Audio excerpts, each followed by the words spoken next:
بسم اللہ الرحمن الرحیم۔ السلام علیکم ناظرین۔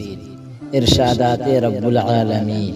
احکام خدا کو ہنسی کھیل نہ سمجھو، اور خدا نے جو تم پر احسان کیے ہیں ان کو یاد کرو۔ شاید تم برا مانو کسی چیز کو، حالانکہ وہ تمہارے لیے اچھی ہو، اور شاید کہ تم محبت کرو کسی چیز سے، حالانکہ وہ تمہارے لیے نقصان دہ ہو۔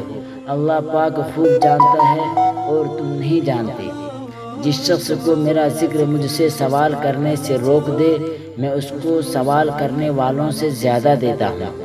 مسلمانوں، تم ہماری یاد میں لگے رہو تاکہ ہمارے یہاں بھی تمہارا ذکر خیر ہوتا رہے، اور ہمارا شکر ادا کرتے رہو، ناشکری نہ کرو۔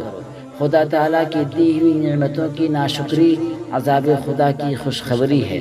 خبردار، نیک کاموں میں خرچ کیے ہوئے روپیے پیسے کو احسان جتا جتا کر، دکھ دینے والے کلمات کہہ کر ضائع نہ کرو۔ ان ظالموں پر اللہ کی لعنت ہے جو اللہ پاک کی راہ سے لوگوں کو روکتے ہیں اور لوگوں کے دلوں میں شکوک و شبہات ڈالتے ہیں۔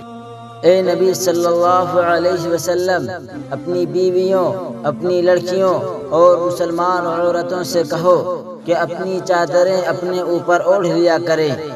یہ اس سے بہتر ہے کہ وہ پہچانے جائیں اور خواہ مخواہ ان سے چھیڑ چھاڑ کی جائے۔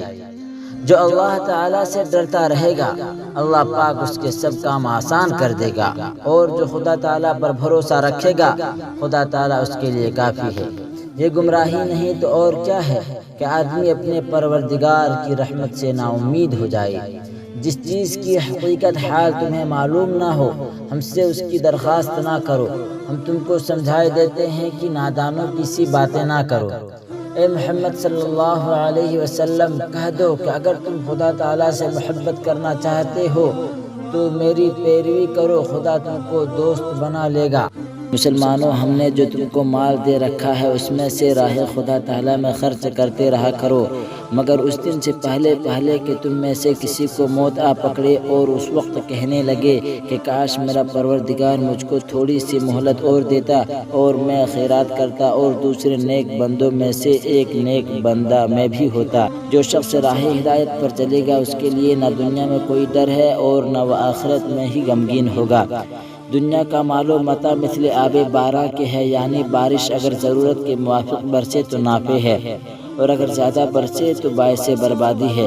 اسی طرح مال ضرورت کے بقدر نافع اور فائدہ مند ہے، اور ضرورت سے زیادہ گناہوں کی گرفتاری کا باعث ہے۔ جو شخص نیک عمل کرے گا، مرد ہو یا عورت، اور وہ ایمان بھی رکھتا ہو، تو ہم اس دنیا میں بھی اس کی زندگی اچھی طرح بسر کرائیں گے، اور آخرت میں بھی ان کو بہترین اعمال کا صلہ ضرور عطا فرمائیں گے۔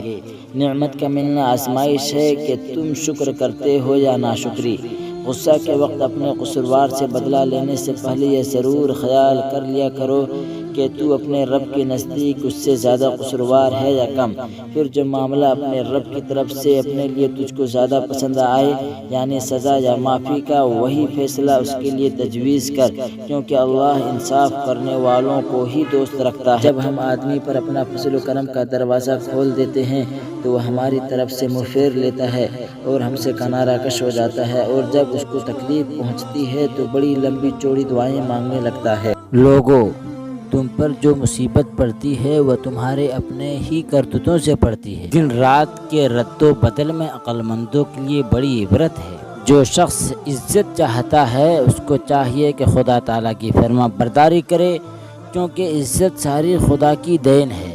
ہم کسی شخص کی طاقت سے زیادہ اس پر بوجھ نہیں ڈالتے۔ ملتے ہیں اگلی ویڈیو میں، تب تک کے لیے اللہ حافظ۔